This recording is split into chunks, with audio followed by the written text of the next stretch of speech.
thank one of my subscribers, JG, for sending this article that came out Wednesday, August 22nd, 2018.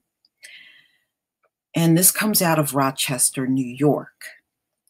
You know, back during the 80s and 90s, people were dealt with very harshly during the crack epidemic. And it was jail. It was jail to anybody in a house where crack was found. So you could have been staying at your grandmother's house. If your grandmother's house got raided, even if she had nothing to do with it, she also went to jail. That's how it was done. And there was no sympathy for the drug addict back then, nor did they care that they were jailing them for the rest of their lives. Nobody cared. But today, the attitudes are different. So it's not criminal court for many of these addicts. And these addicts, by the way, the vast majority of them have a rap sheet that end up in drug court. So they are given the ultimatum of jail or going to rehab and cleaning themselves up. So jail is not the first option as it was during the crack epidemic. So I'm going to go ahead and play this video so you can hear directly from this judge what it's like for these addicts when they commit a crime and they end up in drug court.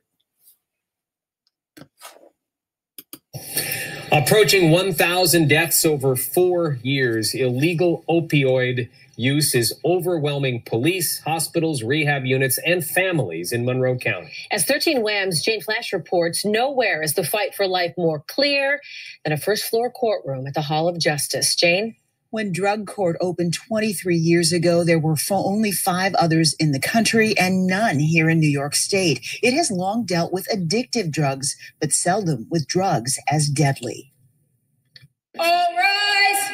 Court is now in session. Presiding over drug court, Jack Elliott has heard it all.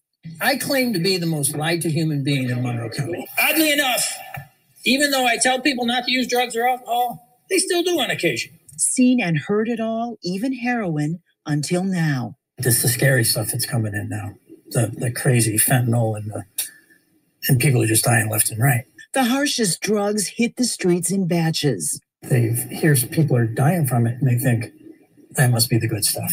He's seen addiction pull back many, even those who show promise. I saw her on a Thursday.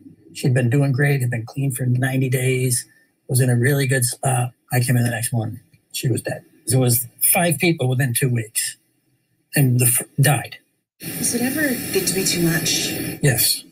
It's a very difficult job. When someone fails to show up to court, the judge issues a bench warrant for someone who has been trying to get clean. That's a very dangerous period for them. They're probably out actively using. The Monroe County Sheriff's Office now gives the drug court warrants special attention. I've had someone within 24 hours back in my court, which, I mean, that's the kind of thing we've been able to do. What difference does that make? It takes them takes them off the street and safe and gets them back to me. In this courtroom, success is celebrated. With the magnitude of this crisis, Judge Elliott remembers this. I can only deal with the person in front of me.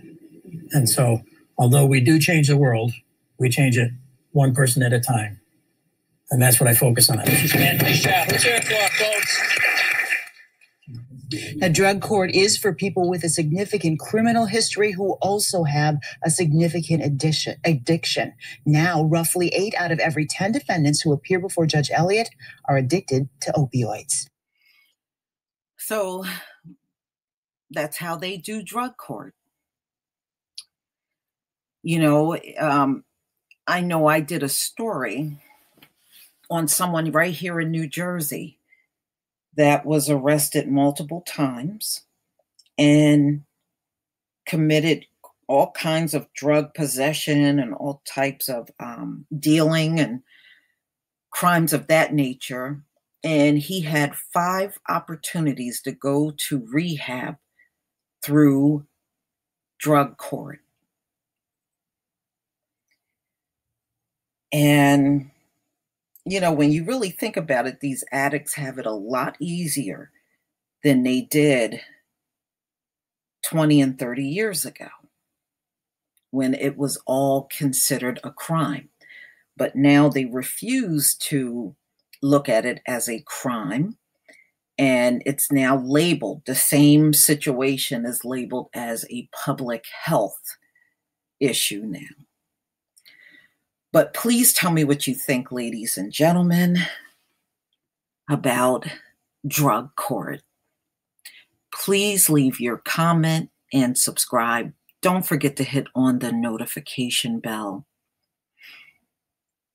And, you know, I want to say one more thing. Those people that went to jail for crack, many of them are still sitting in jail all of these decades later because of Bill Clinton and the 3 strikes you're outlaw. These people really needed help. They needed rehab. Instead, they got hit with a crime and they are still sitting in prison.